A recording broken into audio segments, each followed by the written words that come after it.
ჩრდილოეთ კორეიდან გაქცეულმა მხატვარმა სეულში პერსონალური გამოფენა მოაწყო. ჩრდილოეთ კორეაში Song Boekoe იძულებული იყო 7 წლის განმავლობაში კომუნისტური პარტიის სააგიტაციო ბანერები და ბროშურები ეხატა. გამოფენაზე სახელწოდებით თავისუფლება სამუდამოდ 33 ტილოა წარმოდგენილი ნამუშევრები უკვე 400-მა ადამიანმა დაათვალიერა.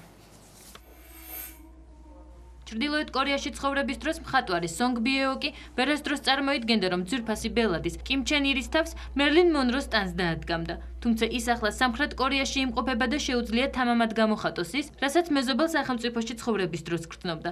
ფხენიანში ყოფნის დროს მას კომუნისტური პროპაგანდისტული ნახატების შექმნა უწევდა. ჩრდილოეთ კორეაში ყველაფერს განვიცდიდი, შიმშილით ვიტანჯებოდი და ხალხს სიღარიბეში ვხედავდი, მაგრამ ვიყავი თავისუფალი, რომ ეს გრძნობები გამომეხადა. ამჟამად 40 წლის მხატვარს თავისი ნამუშევრები სეულში გამოფენაზე აქვს წარმოდგენილი.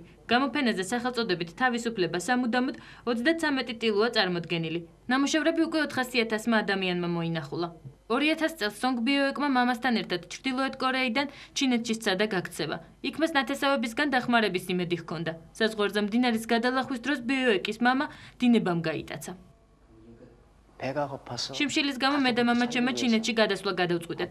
ჩინეთში ნათესავებისაგან ბრინჯის გამორთმევა გვინდოდა, მაგრამ მამამ დინარის დინებამ წაიღო. მე კი დამაპატიმრეს, სასტიკად მცემეს და მაწამეს. სწორედ მაშინ ვხვდი, რომ ჩვენი ხალხი თავისუფალი სულაც არ იყო.